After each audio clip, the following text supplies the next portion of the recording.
The movie Him got a 31% Rotten Tomato score, a 5.4 out of 10 IMDb score, and a zero point 0.5 out of 4 score from Roger Ebert. But was it that bad? Let's talk about it. As a former TV exec turned screenwriter and script consultant, let's break down Him. Let's start with the facts. Zach Akers and Skip Bronke wrote the script GOAT, which was number 13 on the blacklist. It then went into a bidding war. Monkey Paw Productions, Jordan Peele's production company, won. Now, Jordan Peele had already met with Justin Tipping because of his movie Kicks. They had a general meeting, they hit it off, so when Jordan Peele got his hands on the script GOAT, he brought in Justin Tipping as the director. And as the director, he took a pass at the script, did enough writing on the script to end up being a co-writer. Now, a lot of people are saying that this story was all over the place and that there wasn't much of a story. But I disagree. Let's go through the beats. We get backstory very quickly. We open up on a little boy with a mom, a dad, and a big brother shoving football down his throat. So we already understand that he's being indoctrinated into this.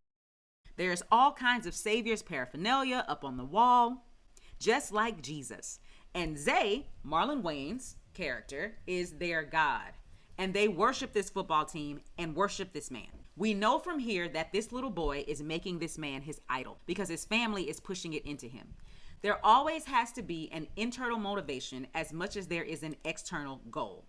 Our main character, Cameron, is dealing with the trauma of telling his father he didn't want to play football anymore and disappointing him. Now, real world things, there are plenty of kids who are acting, singing, dancing, participating in sports only because their parents want them to. This is his trauma because after he tells his dad that he no longer wants to play, his dad dies. Now he's carrying this guilt and feeling like he'll never live up to the person his dad wants him to be. Externally, it's obvious he wants to play for the Saviors. Even more specifically, he wants to be Zay. Does he want to be God though? That's the question. Next up, social proof. We get to see that Cam is a good quarterback.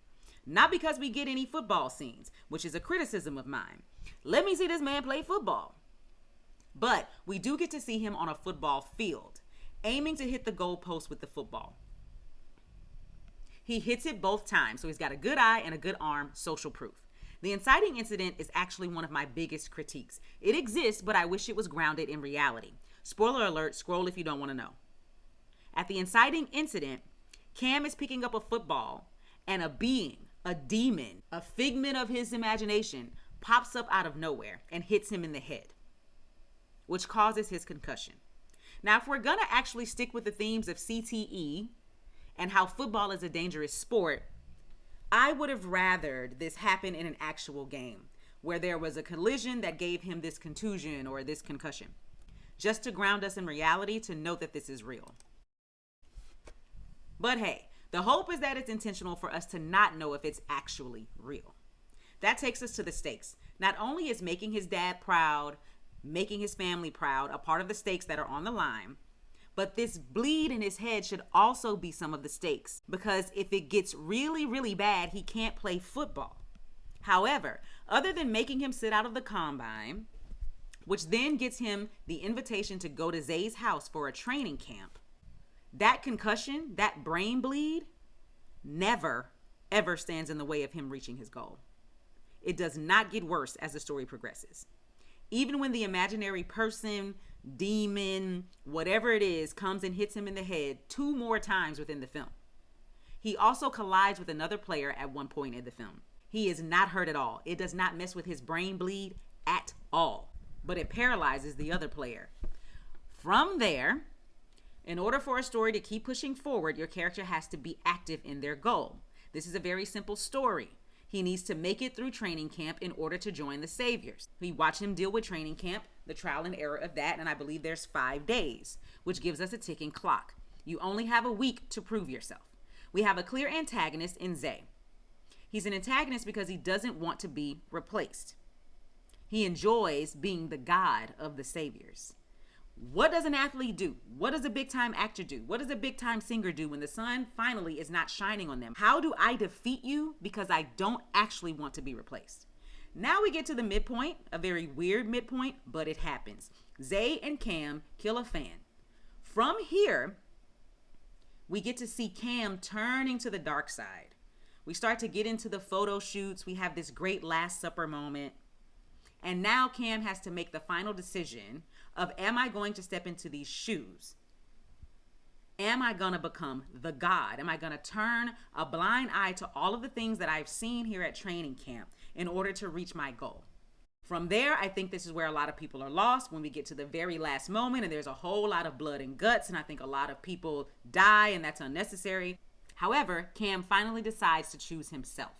He decides that he's not going to step into the shoes and become a god. He decides that he has to defeat his antagonist. And we learn that everybody has been in on this from the beginning, which means it is a system at play. Now, for those people who are saying that this is something that's so fresh and unique, I also disagree. If you've seen Black Swan, if you've seen Any Given Sunday, if you even pay attention to the fact that many people think Beyonce is the devil, you will know that these themes, these thoughts, and the execution of it is not a new idea. I personally feel if they removed all of the horror moments, all of the jump scare moments, we would have the exact same movie. I felt a lot of that part was forced. Another reason why a lot of people felt like the story wasn't pushing forward is because we only had an A story. That B and C story is usually used to kind of break up that monotony. Quickly go over the themes. Never meet your heroes, hazing, slavery, ownership, auction block, faith, family, football, the Illuminati, pageantry, the danger of the game, family pressure, and last but not least, the goat, which I expected them to use more literally. I expected the demons to be actual goats, right? Because goats are seen as the devil. I wanted Cam to have actual demons on the inside that were represented by those goats on the outside. This way, as he's fighting his antagonist, which is Zay, he would actually be fighting himself. How did you feel about it? Happy writing! The professional pen. The